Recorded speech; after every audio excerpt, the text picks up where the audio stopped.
ಇವತ್ತು ಕಾರ್ಮಿಕರು ಇದನ್ನು ನಾವು ಒಪ್ಪೋದಿಲ್ಲ, ಇದು ವಾಪಸ್ ಆಗಬೇಕು. 4 ಕೋಡ್ಗಳು ನಮ್ಮ ವಿರುದ್ಧವಾಗಿದ್ದಾವೆ. ಕಾರ್ಮಿಕರ ಪರವಾಗಿಲ್ಲ, ಮಾಲೀಕರ ಪರವಾದಂತ ಕೋಡ್ಗಳನ್ನು ನೀವು ತಂದಿದ್ದೀರಿ. ಹಾಗಾಗಿ ಈ ಬಡ್ಜೆಟ್ ಕಾಪಿಯನ್ನ ನಾವಿವತ್ತು ನಂಜನಗೂಡಿನಲ್ಲಿ ಇಡೀ ದೇಶದಾದ್ಯಂತ ನಡೆಯತಕ್ಕಂಥ ಹೋರಾಟ ಏನಿದೆ, ಆ ಹೋರಾಟದ ಭಾಗವಾಗಿ ಕೇಂದ್ರ ಸರ್ಕಾರ ಮಂಡಿಸಿರ್ತಕ್ಕಂಥ ಬಜೆಟ್ ಕಾಪಿಯನ್ನ ಇವತ್ತು ನಾವು ಸುಡಲಿಕ್ಕೆ ಇವತ್ತು ಕಾರ್ಮಿಕರೆಲ್ಲ ಬಂದಿದ್ದೀವಿ.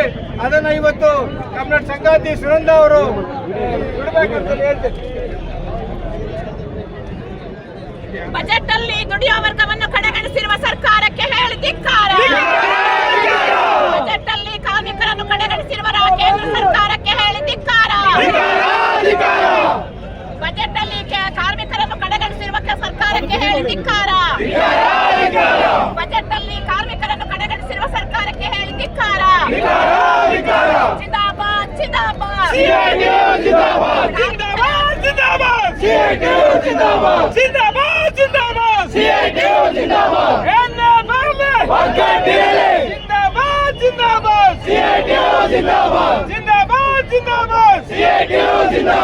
ಜಿಂದಾಬಾದ್ ಜಿಂದಾಬಾದ್ ಜಿಂದಾಬಾದ್ ಜಿಂದಾಬಾದ್ ಜಿಂದಾಬಾದ್ 4 ಕೋಟಿಗಳು ಹಿಂಪಡೆಯಲೇಬೇಕು. 4 ಕೋಟಿಗಳನ್ನು ಹಿಂಪಡೆಯಲೇಬೇಕು. ನಮ್ಮ 29 ಕಾನೂನುಗಳು ಬೇಕೇ ಬೇಕು. ನಮ್ಮ 29 ಕಾನೂನುಗಳು ಬೇಕೇ ಬೇಕು. ಸರ್ಕಾರ ಅಂತ ಸರ್ಕಾರ,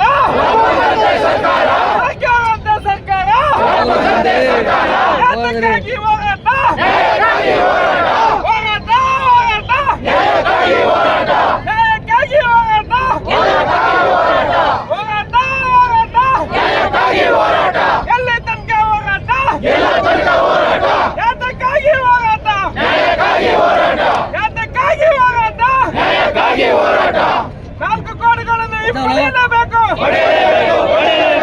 4 ಕೋಟಿಗಳನ್ನು ಹಿಂಪಡೆಯಲೇಬೇಕು. ನಮ್ಮ 29 ಕಾನೂನುಗಳು ಬೇಕೇ ಬೇಕು. ನಮ್ಮ 29 ಕಾನೂನುಗಳು ಬೇಕೇ ಬೇಕು. ಕೇಂದ್ರ ಸರ್ಕಾರಕ್ಕೆ ಹೇಳಿ ಧಿಕ್ಕಾರ.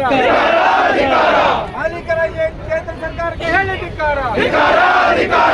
ಕೇಂದ್ರ ಸರ್ಕಾರ ಮಾಡಿರುವ ಕಾನೂನು ರಾಜ್ಯ ಸರ್ಕಾರ ರೂಲ್ ಮಾಡಿರುವುದಕ್ಕೆ ಹೇಳಿ ಧಿಕ್ಕಾರ. ಕೇಂದ್ರ ಮತ್ತು ರಾಜ್ಯ ಸರ್ಕಾರದ ಕೇಂದ್ರ ವಿರೋಧಿ ನೀತಿಗೆ ಹೇಳಿ ಧಿಕ್ಕಾರ.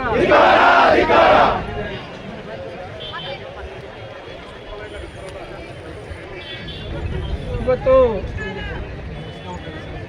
ನಾನು HS ಜಗದೀಶ್ ಅಂತೇಳಿ ಮೈಸೂರು CITU ಜಿಲ್ಲಾ ಕಾರ್ಯಾಧ್ಯಕ್ಷ.